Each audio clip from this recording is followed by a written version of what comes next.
ঈদযাত্রায় পদ্মাপাড়ের পাটুরিয়া ফেরিঘাটে যানবাহন ও যাত্রীদের ভিড় বেড়েছে, তবে তীব্র চাপ লক্ষ্য করা যায়নি।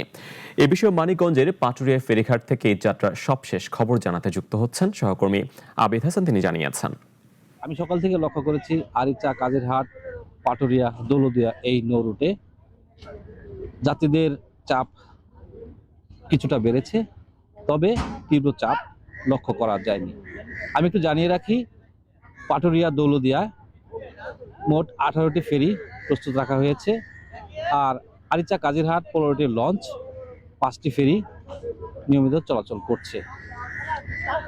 আমি আইনশৃঙ্খলা রক্ষাকারী বাহিনীর সাথে কথা বলেছি। আমি কথা বলেছি বিআইডব্লিউটিএ, বিআইডব্লিউটিসি কর্তৃপক্ষের সাথে। তারা আমাকে যেমনটি জানিয়েছেন, ঈদযাত্রা নির্বিঘ্ন করতে আইনশৃঙ্খলা রক্ষাকারী বাহিনীর পাশাপাশি সকল প্রস্তুতি তাদের রয়েছে। আর যে আমার পিছনে যে যাত্রীগুলো দেখতে পাচ্ছেন, তারা সকাল থেকে দুপুর পর্যন্ত, সকালে একটু চাপ কম ছিল, কিন্তু দুপুর বাড়ার সাথে সাথে এই চাপটা বেড়েছে। তবে সব মিলিয়ে বলা যায়, এবার ঈদযাত্রা নির্বিঘ্ন করতে সকল প্রকার প্রস্তুতি তারা সম্পন্ন করছে বিআইডব্লিউটিএ কর্তৃপক্ষ এবং বিআইডব্লিউটিসি কর্তৃপক্ষ। আর যাত্রীদের সাথে আমরা কথা বলেছি, তারা যেমনটি আমাকে জানিয়েছেন যে অতীতের তুলনায় এবারই প্রথম তাদের ভোগান্তি অনেকটা কম হয়েছে।